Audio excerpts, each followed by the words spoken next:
अस्सलाम वालेकुम। आज हमारा टॉपिक है लॉ ऑफ मल्टीपल प्रोपोर्शन। ये जो लॉ ऑफ मल्टीपल प्रोपोर्शन है, ये जो डिस्कवर किया था या जिसने दिया था वो दिया था सर जॉन डाल्टन ने। किसने दिया था भाई? जिसने हमारी बेसिक एटॉमिक थ्योरी जिसने दी थी ना, उसी बंदे ने जो लॉ ऑफ मल्टीपल प्रोपोर्शन भी दिया था। लॉ ऑफ मल्टीपल प्रोपोर्शन की डेफिनेशन आने से पहले हम इसके कुछ बेनिफिट्स समझते हैं। लॉ ऑफ मल्टीपल प्रोपोर्शन हमें स्टैचोमेट्री जो होती है ना, हमारी स्टैचोमेट्री, उसमें बहुत हेल्पफुल है, क्योंकि law of multiple proportion depend करता है बैलेंस्ड इक्वेशन और balanced number of moles for atoms in a molecule.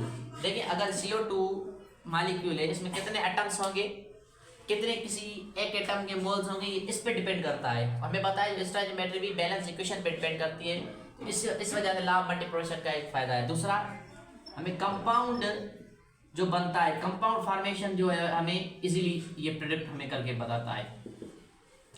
तो कंपाउंड कैसे बनता है ये भी हमें ये इजीली बताता है। दूसरा इसका फायदा है, ये हमें रेशियो ऑफ एटम्स बताता है कि भाई एक कंपाउंड में कितने जो हैं एटम्स मौजूद है। CO2 में कितने एटम्स, मतलब ये एटॉमिसिटी हमें बताने में भी हेल्पफुल है। सो हमें ये क्या बताता है भाई? ये हमें एटॉमिसिटी भी बताता है। तो ये कुछ है लॉ ऑफ मल्टीपल प्रोपोर्शन के फवाइद कि हमें लॉ ऑफ मल्टीपल किस किस जो प्रोपोर्शन में हमारे पास मौजूद हैं। और दूसरा, ये हमें रिएक्टिविटी भी बताती है। रिएक्टिविटी ऑफ मॉलिक्यूल भी ये हमें सम टाइम एक्सप्लेन करती हैं। रिएक्टिविटी ऑफ मॉलिक्यूल भी एक्सप्लेन करती हैं। तो ये है लॉ ऑफ मल्टीपल प्रोपोर्शन के फवाइद।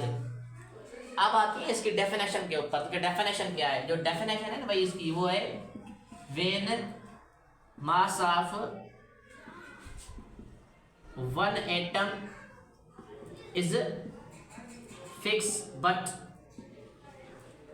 Other ones is multiple.